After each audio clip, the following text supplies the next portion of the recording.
And you're watching The Marketplace. The Ghana Tourism Authority has begun an exercise to clamp down on unlicensed tourism sector businesses. Now, these include hotels, restaurants, pubs, and car rental businesses. The authority says the exercise is to bring sanity into the industry. Joining me to discuss this, Emmanuel Frimpong, who is Executive Secretary of the Ghana Tourism Federation, an umbrella body for businesses operating in the tourism space. Great to have you this afternoon. Emmanuel, first, has this exercise come to your attention, and what do you make of it so far? Good afternoon, Darrell, and very good afternoon to your cherished viewers. It's an annual activity that the GTA, who is the regulator, takes. So it is nothing new to us, but it's an exercise that we also approve, because we have too many people who are, or entities who are operating without the appropriate license. So we welcome this request. Okay, and so as you point out, this is not the first time the Ghana Tourism Authority is carrying out this exercise, which makes me believe that even though they are clamping down, there are some more people who are finding a way to set up businesses and not licensing them. And so maybe then the approach hasn't been effective. Is that the case? It's not really about the approach. It's about people finding ways and means to survive. So if you do it today, the next day somebody is looking for opportunity to operate and live. And don't forget, it's not just the restaurants or the tour operators. There are other individuals who are also doing certain businesses that require registration from the GTA. And especially during the COVID, a lot of people took advantage of the fact that those who had registered were not in business, and they were having people coming into the country. They were taking them around without any registration.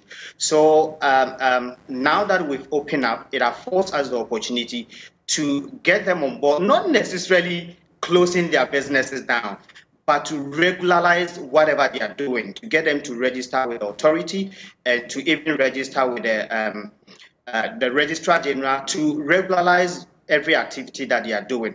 Don't forget, recently we had the national security sending letters around and making us aware that Ghana is at the verge of being attacked by terrorists. So we need to get these people to be regularized, so that if somebody comes in, we know where we can track that person.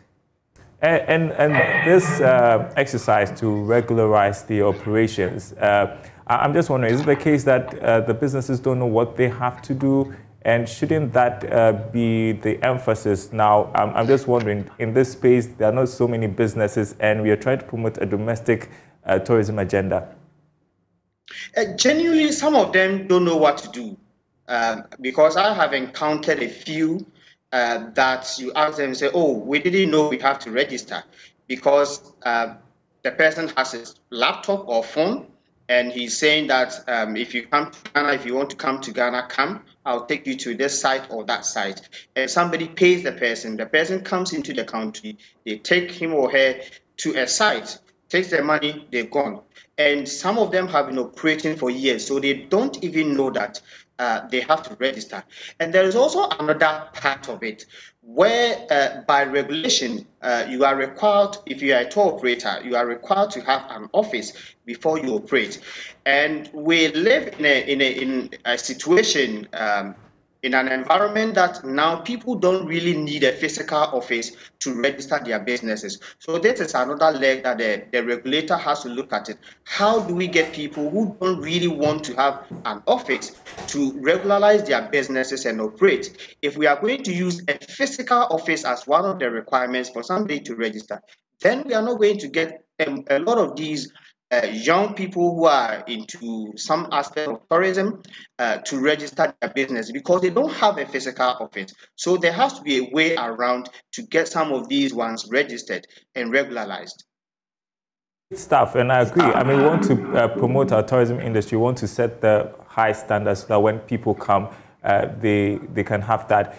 But today, our top story has been on inflation. The Bank of Ghana, the director of ISA saying the Bank of Ghana has done well in checking or fighting inflation. The government has to do more in terms of its fiscal policy measures. So I wanted to talk about inflation a bit. Fuel prices, as you would hear, are going up. Transport fares are also going up. And so I know businesses in your space are struggling to stay afloat on one side, but I've also been thinking about the domestic tourism agenda and how that could be affected if people cut down on spending because of the high cost of living. Is this something you're concerned about? Very much well, Darrell. Naturally, if you are struggling to feed yourself, your family, your loved ones, why would you even think of going to pay money for pleasure or leisure? You wouldn't want to do that.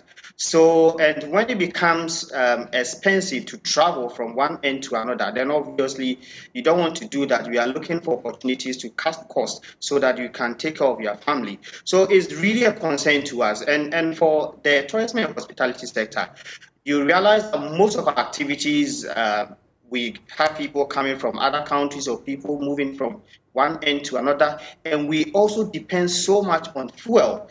We depend so much on importing certain items. So when it becomes expensive because of inflation, then obviously it becomes even difficult for us to operate. And the client or the customer or the tourist who is also supposed to come, because that person is also finding it difficult to take off his personal needs, it becomes difficult for that person to visit our facility. So it's really a big deal for us. And so how are you working around it? I'm just wondering. For now, what we are doing is we are engaging.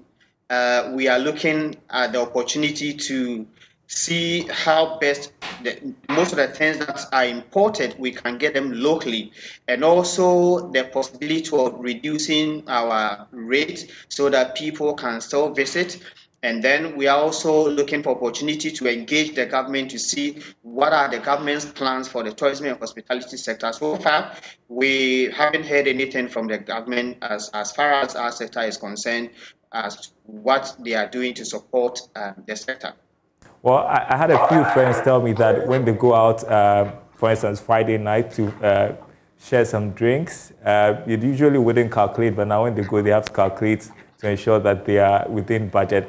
Thanks very much, Emmanuel Frimpong. He is Executive Secretary of the Ghana Tourism Federation. I appreciate your time with us this afternoon. We'll speak hopefully sometime soon.